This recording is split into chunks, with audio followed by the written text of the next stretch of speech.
ஃப்ரெஷ்ஷான கீரைனாலே எல்லாருக்கும் பிடிக்குங்க. அதுவும் புளிச்ச கீரைனா சொல்லவே வேண்டாம், எல்லாருக்கும் ரொம்ப ரொம்ப பிடிக்கும். எங்கள் வீட்டில் இருக்கிற எல்லாருக்குமே புளிச்ச கீரைனா ரொம்ப இஷ்டங்க. குட்டீஸ்லேருந்து பெரியவங்க வரைக்கும் விரும்பி சாப்பிடுவாங்க. ஆனால் இந்த புளிச்சக்கீரை மட்டும் கடைகளில் ரெகுலராக கிடைக்க மாட்டேங்குது. எனக்காவது ஒரு நாள் 2 நாள் தான் கொண்டு வராங்க.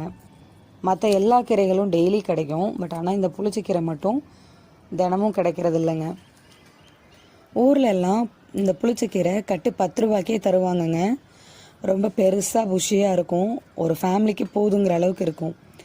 ஆனால் இங்கே சென்னையிலலாம் ஒரு கட்டு 35 ரூபாயிலேருந்து 40 ரூபா வரைக்கும் விற்கிறாங்கங்க. ஆனால் பெரிய கட்டாவே கிடைக்க மாட்டேங்குது, ரொம்ப கம்மியாக தான் இருக்குது. நானும் விதைகள் போட்டு ட்ரை பண்ணி பார்த்துட்டேன் இந்த கீரையை வளர்த்து பார்க்கலாம் அப்படின்ட்டு. ஆனால் விதையிலேருந்து நமக்கு ஈல்டு கொடுக்குற அளவுக்கு வளரணுன்னா அது கிட்டத்தட்ட 1 மாதத்துலேருந்து 1.5 மாதம் வரைக்கும் டைம் எடுத்துக்குதுங்க. அந்தளவுக்கு நமக்கு பொறுமையெல்லாம் கிடையாது.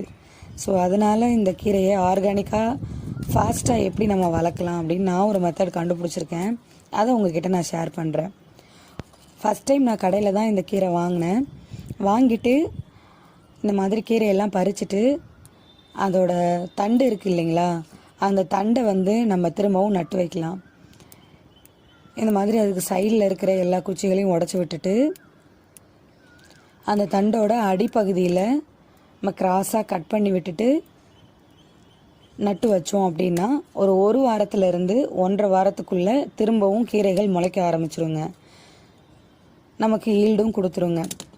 அதாவது ஒரு 7லேருந்து 10 நாளுக்குள்ளே நம்ம கீரை ஹார்வெஸ்ட் பண்ணிக்கலாங்க. அந்தளவுக்கு சீக்கிரம் வளர்ந்துருது. அதுவும் இந்த கட்டிங்ஸ் மூலமாக வளர்க்குறது. இப்படி தாங்க நான் ஒவ்வொரு தடவையும் பறிக்கிற கீரையெல்லாம் அந்த கீரை பறிச்சுட்டு இந்த தண்டை திரும்ப திரும்ப நட்டு வச்சுருவாங்க. எங்கெல்லாம் தொட்டியில் இடம் கிடைக்குதோ எல்லா இடத்துலையும் நட்டு வச்சுருவாங்க.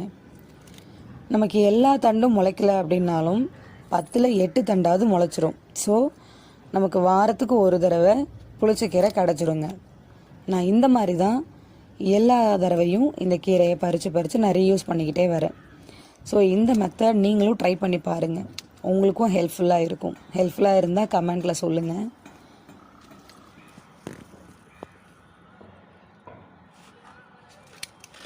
இன்னும் கொஞ்சம் கீரைகள் இருக்குது, அதையும் நம்ம கட் பண்ணி எடுத்துக்கலாம். உங்கள் வீட்லேயும் மொட்டை மாடியில் கார்டன் வச்சுருக்கீங்க அப்படின்னா இந்த மெத்தடில் கீரையை வளர்த்து பாருங்கள். ரொம்பவே நல்ல ஈல்டு கொடுக்குது.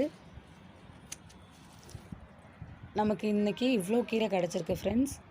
அதுவும் ஆர்கானிக் புளிச்சக்கீரை சூப்பராக இருக்கும். இந்த வீடியோ பிடிச்சிருந்தா லைக் பண்ணுங்கள், ஷேர் பண்ணுங்கள், கமெண்ட் பண்ணுங்கள், மறக்காமல் சப்ஸ்கிரைப் பண்ணுங்கள். தேங்க்ஸ் ஃபார் வாட்சிங்.